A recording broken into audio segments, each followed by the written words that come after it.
এয়া দেখিবলৈ পাইছে আমি এইবোৰ চক পিছফালে চক এইবোৰ হাঁহ দানা দিলোঁ। তাৰপাছত এয়া মোৰ মানুহজনীও দানা দিলে। আমি দুইটা দানা দি মেলি এতিয়া এয়া কুকুৰা এটা বিক্ৰী গ'ল। অলপ আগত কুকুৰা এটা বিক্ৰী কৰিলোঁ। মই সৰু কুকুৰা, বহুত ডাঙৰ নহয়। আপোনালোকক মই আজি ভিডিঅ'টোত দেখাম যে হাঁহবোৰ মোক কেনেধৰণে থাকে, কেনেধৰণে কি কৰে, ঘৰতে পানী চানী খাই মেলি, দানা চানা খাই মেলি কেনেধৰণে থাকে চাব পাৰিব। এয়া চাব পাৰিব, ইয়াত আছে মোৰ এইখিনি 100টা হাঁহ। এইখিনি এয়া চব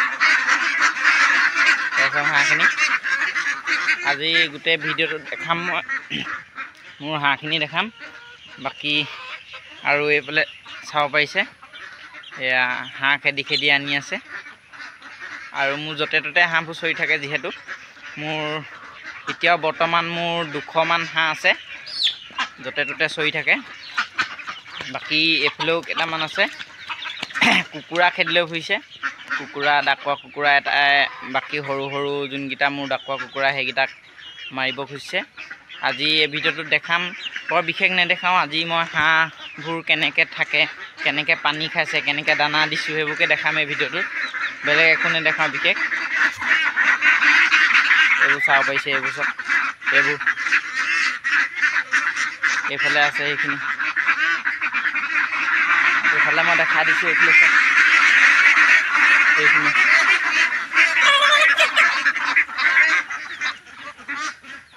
দেখিব পাৰিছে। আপোনালোকে যদি কোনোবাই কাম বন কৰি আছে ঠিকে আছে, যদি কোনোবাই এনেই আছে, আপোনালোকৰ যদি পইচা ক'ৰবাত ইনভেষ্ট কৰিবলৈ মন আছে, তেতিয়া মই ক'ম যে আপোনালোকে কুকুৰা আনিব পাৰে, কুকুৰা বা হাঁহ আনিব পাৰে। কুকুৰাটো লাভ আছে, হাঁহটো লাভ আছে। কুকুৰাত অলপমান বেলেগকৈ লাভ আছে, মানে কুকুৰাটো আপুনি আধা দানা খুৱাই মেলি দিব পাৰে, কিন্তু হাঁহটো আপুনি তেনেকুৱা কৰিলে নহ'ব। হাঁহটোক মানে দানাটো দিয়ে থাকিব লাগিব। হাঁহটোত অলপমান বেছি খৰচ হয় পইচা, তেনেকৈ লাভটোও বেছি হয়। কিন্তু কুকুৰাটো লাভ বেছি হয়। কুকুৰাত যে নহয় সেইটো নহয়, কুকুৰাও পুহিব পাৰে, হাঁহো পুহিব পাৰে। কিন্তু আপোনালোকৰ যদি দানা আনিবলৈ কেতিয়াবা প্ৰব্লেম হৈ যায়, তেতিয়া আপোনালোকে কুকুৰাটো মানে দানা নোখোৱাকৈও থ'ব পাৰে। সেইধৰণে আপোনালোকে পালন কৰিব পাৰে, যদি পালন কৰিব পাৰে। আমাৰ গোটেই ইফালে সিফালে গোটেই কুকুৰা হাঁহে হৈ আছে, দেখিব পাৰিছে। এয়া দেখিবলৈ পাইছে, মোৰ কুকুৰাখিনিয়ে কি ধুনীয়াকৈ খাই আছে। লগতে হাঁহ এটা দুটাও আহিছে চাউল খাবলৈ, যিহেতু চবকে মই মেলি থৈছোঁ। এয়া চব মোৰ কুকুৰাখিনি, আৰু আছে, আৰু আমাৰ বাৰীত চৰি আছে, গোটেইখিনি নাই হাঁহ। এয়া দেখিবলৈ পাইছে।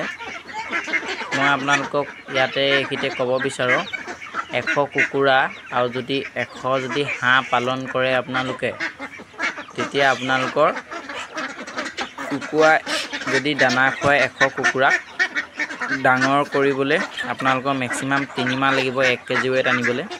আৰু দানা খাব 15,000 পৰা 16,000 টকা।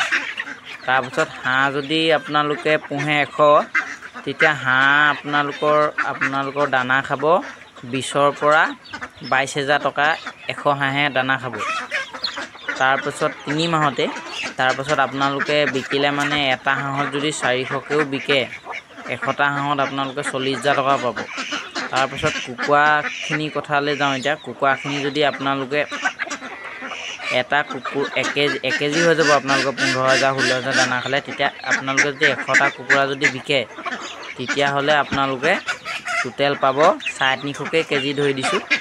350কৈ আপোনালোকে 35,000 টকা পাব, বা আপোনালোকক 300কৈ ধৰি দিছোঁ। 300কৈ হ'লে মানে আপোনালোকে 30,000 টকা পাব। 30,000 টকা ধৰি লৈছোঁ। 100 কুকুৰাই 15,000 দানা খালে, আপোনালোকৰ থাকিলে কিমান লাভ? 15,000 টকা।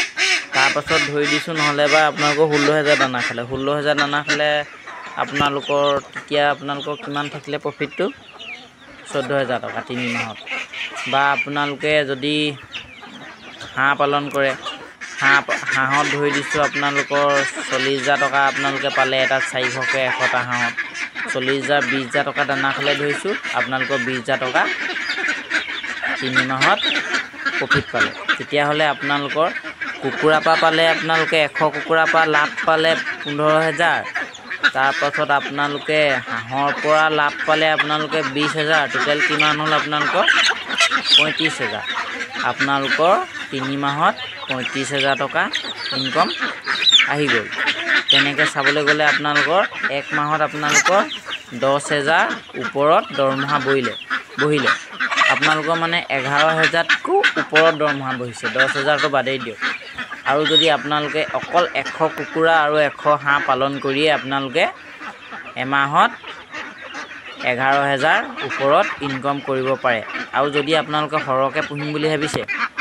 ধৰি লওক হাঁহ পুহিছে আপোনালোকে 300 কুকুৰা পুহিছে 200 বা 250 বা 300 তেনেধৰণে যদি পুহে আপোনালোকৰ মন্থলি ইনকমটো বাঢ়ি যাব এতিয়া আপোনালোকে হাঁহ 100 আৰু কুকুৰা 100 পুহোঁতে আপোনালোকে মন্থলি ইনকম হ'ল আপোনালোকৰ 10,000 যদি আপোনালোকে সেইটো 200 পোহে তেতিয়াহ'লে আপোনালোকৰ ধৰি দিছোঁ 20,000 মাহেকে মানে 20,000কৈ দৰমহা বহিলে কুকুৰা 200 পুহিলে হাঁহ 200 পুহিলে টোটেল 400 পুহিলে আপোনালোকৰ 1 মাহত দৰমহা কিমান বহিলে 20,000কৈ বহিলে কিন্তু আপোনালোকে মাহে পইচাটো পাই নাথাকে আপোনালোকে 3 মাহৰ পিছতহে পইচাটো পাব কাৰণটো সিহঁতৰ দানা খোৱালে আপোনালোকৰ ডাঙৰ কৰিবলৈ 3 মাহ লাগিব 3 মাহৰ পিছত আপোনালোকে একেচোতে হুতে মূলে আপোনালোকৰ মানে যোনটো মানে আপোনালোকৰ মূলধনটো তাৰপিছত আপোনালোকৰ যোনটো লাভ ধনটো একেচাতে 3 মাহৰ পিছত আপোনালোকৰ গোটেইখিনি আহি যাব তাৰপিছত আপোনালোকৰ যোনখিনি আপোনালোকে পইচা লগাইছিলে সেইখিনি আপোনালোকে পকেটত ভৰাই পানি তাৰপিছত আপোনালোকৰ আকৌ লাভৰ ধনখিনিয়ে আকৌ আপোনালোকে এনেধৰণে কুকুৰা হাঁহ কিনি পানি বিজনেছ কৰিব পাৰে এনেধৰণে আপোনালোকে যদি কোনোবাই যদি কুকুৰা হাঁহ পালন কৰিব বিচাৰে তেতিয়া মই ক'ম যে আপোনালোকে পালন কৰি পানি ধুনীয়াকৈ এখন ঘৰ চলিব পাৰে মই আপোনালোকক কথাটো ধুনীয়াকৈ কৈ দিছোঁ বহুত মানুহে বহুত কথা কয় বহুত বেমাৰ হয় কয় কিছুমানে কয় এইবোৰ পুহিব নোৱাৰে হাঁহৰ কথাত কয় ভেকচিন দিব লাগে কিবা দিব লাগে মই আজিলৈকে হাঁহক কিন্তু ভেকচিন মাৰি পোৱা নাই কিন্তু এটা কথা আপোনালোকে যদি পুহে এনেকৈ ভাবি পুহিলে নহ'ব যে হাঁহক ভেকচিন দিব নালাগে বুলি কৈছে আমিও পুহিব পাৰিম কিন্তু হাঁহক ভেকচিন নিদিয়া কাৰণটো হ'ল কি ভেকচিন নিদিলে বেমাৰ আহিব কিন্তু বেমাৰ নাহিবলৈ আমি কৰিব লাগিব কি চাফ চিকুণ সদায় আপোনালোকে গঁৰালটো চাফ কৰি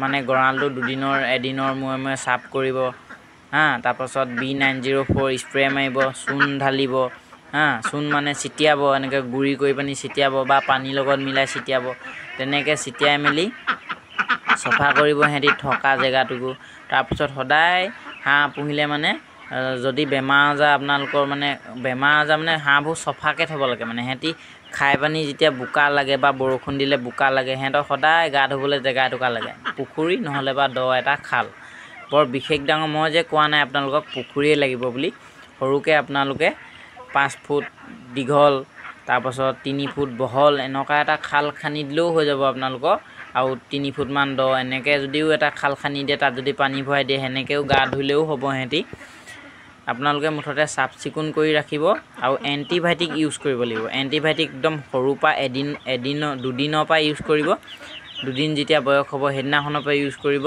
আৰু যেতিয়ালৈকে ডাঙৰ হৈ থাকে তেতিয়ালৈকে আপোনালোকে মাহেকত 2 বাৰ বা 3 বাৰ এণ্টিবায়'টিক ইউজ কৰিবলৈ চেষ্টা কৰিব তেনেধৰণে যদি পালন কৰে আপোনালোকৰ বেমাৰ আজাৰো নহ'ব আৰু কুকুৰা ক্ষেত্ৰতো একেই আপোনালোকে এণ্টিবায়'টিক কুকুৰাক খালি ঠাণ্ডা দিনত ভেকচিন কেইটামান মাৰিব লাগে যিহেতু কুকুৰা ভেকচিনটো আমাৰ ওচৰে পাখৰে ফাৰ্মেচিত এভেইলেবল হৈ যায় সেইকাৰণে মাৰিব পৰা যায় কিন্তু হাঁহৰ ভেকচিনকেইটা আমাৰ ওচৰে পাখৰে ফাৰ্মেচিবোৰত পোৱা নহয় ডাঙৰ বেমাৰবোৰ আৰু সেইবোৰ বেমাৰ বাৰু মোৰ অহাও নাই আৰু আহিলেও মই এনেকুৱা ঘৰুৱা পদ্ধতিতে যি টি খুৱাই দিওঁ মোৰ ভাল হৈ যায় এনেধৰণে আপোনালোকে পালন কৰি পানি 200 কুকুৰা 200 হাঁহ যদি পালন কৰে তেতিয়াহ'লে আৰামছে আপোনালোকে মাহেকে 20,000 ইনকম কৰিব পাৰিব মই আজি আপোনালোকক এয়াই জনালোঁ